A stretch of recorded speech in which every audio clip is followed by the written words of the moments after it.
This is the display data test for the main control unit of the Tetris clone project. The first step is to connect the Raspberry Pi to an HDMI ready display. This has already been done, but just for the sake of the test, there it's plugged in. Power up the Raspberry Pi.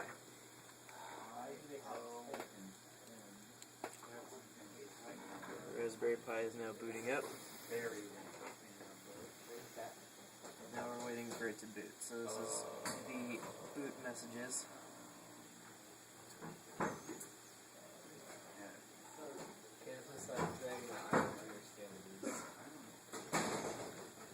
I think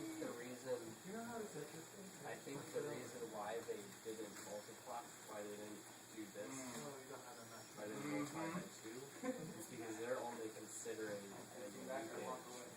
when it's. Okay, now that the Raspberry Pi is booted, I'm opening up the interactive Python interpreter as root. Sudo Python. I guess it doesn't matter, you'll get the same thing. Okay, the next step is connecting the MISO and MOSI pins on the Raspberry Pi, because this test is using the SPI connection. Next, attach an oscilloscope probe to the MOSI pin and power on the oscilloscope. So this is me connecting the oscilloscope probe to these signals, and I am powering on the oscilloscope.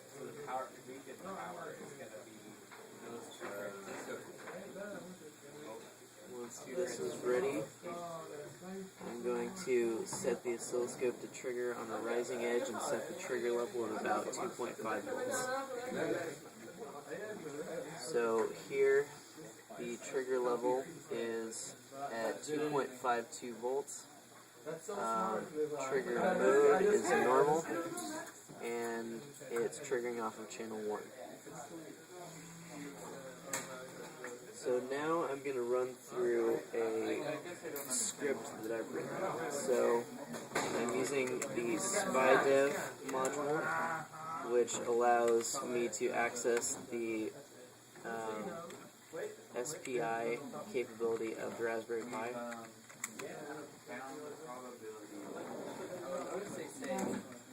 Right now I'm creating a SPIDEV object so that I can interact with the serial port. I'm opening the serial port, or the SPI port, I guess. And now I'm about to initiate a transfer.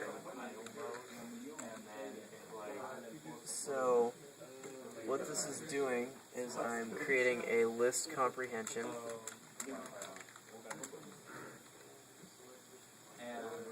where it's going to send 256 bytes over the SPI connection, and the value of those bytes is going to be from 0 to 255. So what this command does is it returns the value that it reads while it's transmitting, because that's how SPI works, is as it's clocking out data, it's also clocking in data. So whatever comes back after I enter this command is what it reads. And that was a bad typo. Okay, so we see that the data returned was a list of bytes from value 0 to 255, and it's 256 bytes. So what this means is that it was able to send the data over SPI, and while it was sending this data, it was also reading the same data, which makes sense because I shorted the MISO and MOSI pins. Now, to confirm that this isn't just something I programmed up, also on the oscilloscope, it shows that data was triggered. So I'm going to, in the console, I'm going to do it again, and we're going to watch the oscilloscope trigger a couple different times. Probably can't see that, but that's alright. So now what I'm going to do is I'm going to disconnect the MISO and MOSI pins, and I'm going to look at the output as, when this changes. So once I disconnect this pin, there shouldn't be any data received. So in my console window, when I run this command again, I should expect to see all zeros being output.